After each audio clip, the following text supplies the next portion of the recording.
Rajendra gram के दीवाना टूरी बीजापुरी गांव मोर, तोर नाव सुनते धड़के दिलवा बढ़ जाते माया के डोर।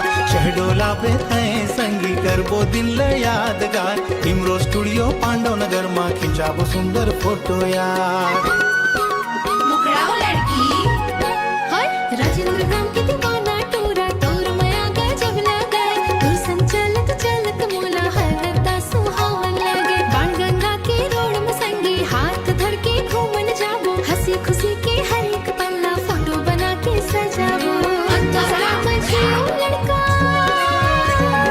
फोटो देख देख मुस्काबो याद करबो हर एक बात, तोर बिना सुना लागे मोला दिन होवे चाहे रात।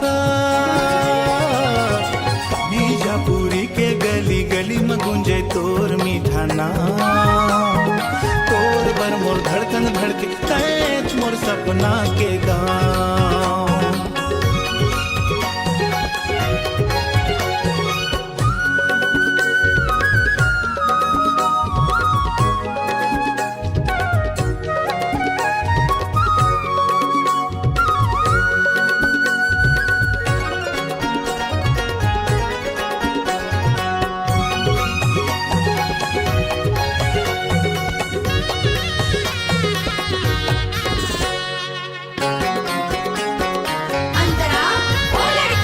राजेंद्र गमले आई श्री संगी माया के संदेशा लाए।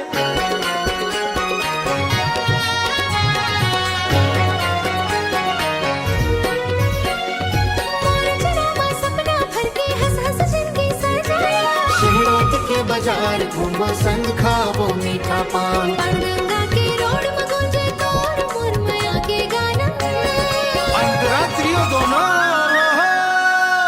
इमरो स्टूडियो के फोटो जन जन्म के निशानी, तोर मोर जोड़ी देख मुस्काही दुनिया भर के प्राणी।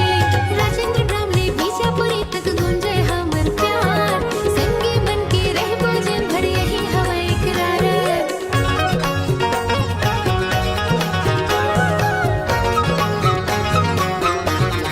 समापन।